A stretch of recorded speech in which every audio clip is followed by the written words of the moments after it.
तो क्या डेस्कटॉप की हार्ड ड्राइव लैपटॉप में लगाया जा सकता है? तो इसका आंसर है हाँ भी और ना भी।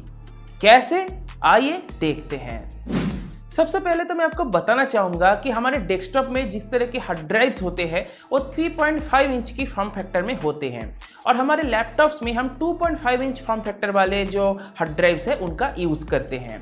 बेसिकली दोनों में ही जो सेटा कनेक्टर है, जो सेटा डेटा कनेक्टर है और जो पावर कनेक्टर है, सेटा पावर कनेक्टर, दोनों ही सेम है। देखने में फिजिकली वो बिल्कुल सेम है, पर कनेक्टर वाइज या फिर यूँ कह सकते हो कनेक्शन वाइज वो डिफरेंट है। कनेक्टर नहीं, कनेक्शन वाइज वो डिफरेंट है। कैसे? जो हमारा 2.5 इंच फॉर्म फैक्टर वाले हार्ड ड्राइव्स है जो हमारे लैपटॉप्स में लगते हैं, इसमें 12 वोल्ट रेल की ज़रूरत नहीं होती है। जी हाँ, यहाँ पे सिर्फ 5 वोल्ट रेल की यूज़ होती है, पर डेस्कटॉप हार्ड ड्राइव्स के केस में यहाँ पे हमें 12 वोल्ट रेल और 5 वोल्ट रेल दोनों का ही ज़रूरत होती है। तो ऑब्वियसली आप अपने लैपटॉप में डेस्कटॉप की हार्ड ड्राइव को डायरेक्टली तो कनेक्ट नहीं कर सकते, क्योंकि लैपटॉप अपने हार्ड ड्राइव्स में सिर्फ 5 वोल्ट ही प्रोवाइड कर सकता है। तो यहाँ पे आप शायद मुझसे पूछोगे क्या मैं लैपटॉप की 2.5 इंच फॉर्म फैक्टर वाले हार्ड ड्राइव को अपने डेस्कटॉप के साथ लगा सकता हूँ? तो इसका आंसर है हाँ, आप लगा सकते हो। यहाँ पे डेस्कटॉप का जो सेटा पावर कनेक्टर है ऑब्वियसली 12 वोल्ट प्रोवाइड करेगा उस हार्ड ड्राइव में, पर उस हार्ड ड्राइव की वहाँ पे कनेक्शन ही नहीं होती है। जो 12 वोल्ट की पिन्स है उसमें कनेक्शन ही नहीं होती है, तो कोई फर्क नहीं पड़ता। आप कोई भी यहाँ पे कनेक्टर लगाओ, आप चाहे उसको लैपटॉप के साथ कनेक्ट करो, अपने डेस्कटॉप के साथ कनेक्ट करो, कोई फर्क नहीं पड़ता है। और 2.5 इंच की हार्ड ड्राइव भी आपके डेस्कटॉप के साथ इजीली वर्क करेगा, पर आपका डेस्कटॉप का हार्ड ड्राइव लैपटॉप के साथ आप किसी भी तरीके से कनेक्ट नहीं कर सकते। यहाँ पे अगर आप किसी तरह का कोई एक्सटेंशन केबल भी परचेस कर लेते हो जिससे लैपटॉप की सेटा केबल एक्सटेंड होकर बाहर आ जाएगी, जिसमें आप सोच रहे हो कि अपना डेस्कटॉप की हार्ड ड्राइव किसमें कनेक्ट कर सकता हूँ, ऐसा पॉसिबल नहीं होगा। कारण मैंने आपको पहले ही बता दिया है। पर हाँ, अगर आप किसी तरीके से उस हार्ड ड्राइव को 12 वोल्ट अलग से प्रोवाइड कर सको तो ऑब्वियसली वो पॉसिबल होगा। आप यहाँ पे एक्सटेंशन केबल को देख सकते हो, इसमें एक रेड वायर और एक ब्लैक वायर जो है वो 5 वोल्ट के लिए है और एक येलो वायर और एक ब्लैक वायर ऑब्वियसली यहाँ पे 12 वोल्ट के लिए है। तो अगर आप किसी तरीके से उस हार्ड ड्राइव को 12 वोल्ट एक्सटर्नली प्रोवाइड कर सको तो हार्ड ड्राइव इजीली वर्क करेगा। कहने का मतलब यही है कि आपको एक डिफरेंट पावर सोर्स यूज करनी है जिससे वो हार्ड ड्राइव इजीली आपके लैपटॉप के साथ वर्क करेगा। आपके डेस्कटॉप की हार्ड ड्राइव इजीली आप अपने लैपटॉप की सेटा कनेक्टर में कनेक्ट करके उसको यूज कर सकते हो। तो इतना सब कुछ कर पाना तो एक नॉर्मल यूजर के लिए पॉसिबल नहीं होगा। तो एक नॉर्मल यूजर के लिए क्या करना है वो मैं आपको बता देता हूँ। आप एक USB to SATA एडेप्टर ले लीजिए और मेक श्योर इसमें पावर अलग से कनेक्ट करने की ऑप्शन हो, या फिर यूँ कह सकते हो कि कंपनी एक अलग से एडेप्टर इस प्रोडक्ट की बॉक्स में प्रोवाइड कर रहा हो। अगर यहाँ पे पावर अलग से कनेक्ट करने की ऑप्शन नहीं है तो आप 3.5 इंच फॉर्म फैक्टर वाले डेस्कटॉप की हार्ड ड्राइव को अपने लैपटॉप की USB केबल से कनेक्ट करके नहीं चला सकते। SSDs या फिर 2.5 इंच फॉर्म फैक्टर वाले जो लैपटॉप की हार्ड ड्राइव्स है उसको अगर आप एक्सटर्नली ऐसे चलाना चाहते हो तो यहाँ पे चल जाएगा, क्योंकि USB पोर्ट 5 वोल्ट तो प्रोवाइड कर सकता है। यहाँ पे जो ये SSDs है और 2.5 इंच की हार्ड ड्राइव्स 5 वोल्ट पे ही चलता है, तो यहाँ पे तो पावर मिल जाएगी। पर 3.5 इंच हार्ड ड्राइव्स के लिए 12 वोल्ट जरूरी है, जो कि एक USB पोर्ट प्रोवाइड नहीं कर पाएगा। एंड ऑफ कोर्स अगर आप USB टू SATA अडेप्टर को परचेज नहीं करना चाहते तो आप इस तरह के एनक्लोजर भी परचेज कर सकते हो।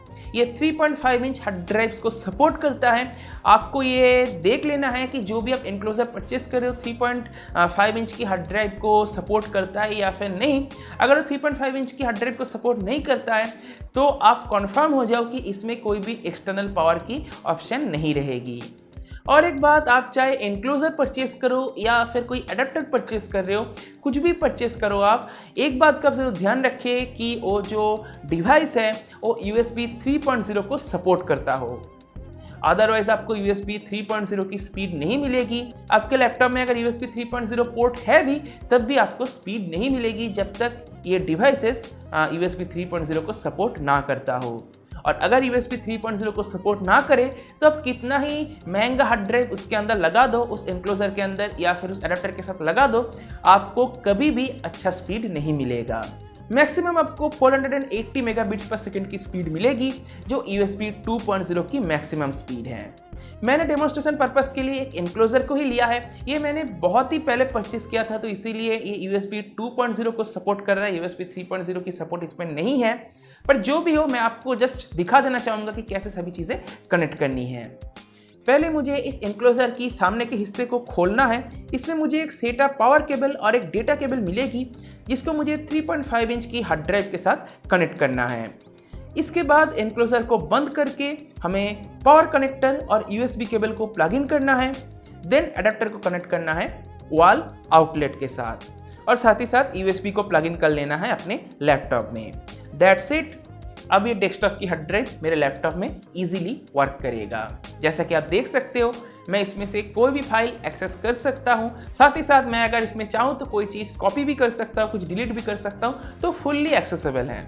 और जाते जाते मैं आपको एक और बात बता दूं कि अगर आपके पास एक इंटरनल SSD पड़ी हुई है, इंटरनल SATA SSD पड़ी हुई है और इसको आप अपने लैपटॉप के साथ यूज़ करना चाहते हो तो आपको USB to SATA अडेप्टर को ही लेना है ऑब्वियसली, पर इसमें पावर की रिक्वायरमेंट नहीं है। एक्सटर्नली पावर देने की इसमें ज़रूरत नहीं है। आपका SSD जो है वो 5 वोल्ट पे ही वर्क करता है और वो ऑब्वियसली USB से ही पावर ले लेगा, तो इसमें कोई भी परेशानी की बात नहीं है। तो मैं यहाँ पे जितने भी प्रोडक्ट्स की बात कर रहा हूँ इसका लिंक वीडियो के डिस्क्रिप्शन में मेंशन कर दूंगा, तो आप वहाँ से जाके चेकआउट कर सकते हो। तो आपको सारी चीज़ें समझ में भी अच्छी तरीके से आ जाएगी। और हाँ, मैं आपको एक और बात बताना भूल गया कि अगर आप ऐसे कोई एनक्लोजर परचेस करने जा रहे हो तो आप कोशिश कीजिए कि USB Type-C को वो सपोर्ट करता हो, USB Type-C कनेक्टर हो इंस्टेड ऑफ USB Type-A। क्योंकि आजकल जो डिवाइसेस है, जो हमारे मोबाइल फ़ोन्स है या फिर जो लैपटॉप्स वगैरह फ्यूचर में आएंगे या फिर अभी भी बहुत सारे ऐसे लैपटॉप्स हैं जहाँ पे USB Type-A के कंपैरिजन में USB Type-C पोर्ट ज़्यादा मात्रा में है। मतलब कि 2 USB Type-C पोर्ट दे दिया, कोई USB Type-A पोर्ट है ही नहीं। ऐसे भी बहुत सारे लैपटॉप्स हैं और एक या फिर 2 USB Type-A पोर्ट है और 2 USB Type-C पोर्ट है। और ऐसे भी लैपटॉप्स है ऑब्वियसली। और आप अगर चाहो तो अपने SSD को या फिर अपने हार्ड ड्राइव को ईजिली अपने मोबाइल फ़ोन के साथ भी कनेक्ट कर सकते हो अगर उस एडेप्टर में USB Type-C पोर्ट हो। अदरवाइज आपको OTG केबल वगैरह लगाना पड़ेगा, तो जिससे ऑब्वियसली प्रॉब्लम बढ़ जाएगा।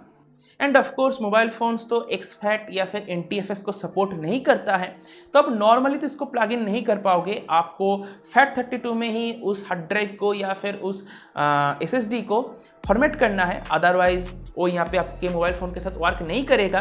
पर एक ऐसे एप्लीकेशन है जिसका लिंक मैं वीडियो के डिस्क्रिप्शन में डाल दूंगा, जिसका नाम है XFAT/NTFS फॉर USB।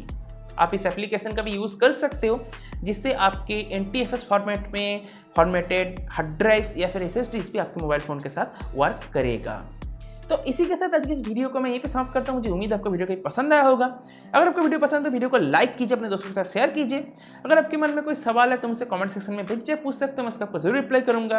और अगर अपने इस चैनल को अभी तक सब्सक्राइब नहीं कीजिए, सब्सक्राइब कर लीजिए। सब्सक्राइब करने के साथ नोटिफिकेशन बेल है उसको भी जरूर टैप कर दीजिएगा। इससे होगा जब मैं कोई नई वीडियो अपलोड करूँगा तो आपको नोटिफिकेशन मिल जाएगी। इसी के साथ इस वीडियो को मैं यहीं पर समाप्त करता हूँ। देखने के लिए दोस्तों आपका बहुत बहुत धन्यवाद। Good bye.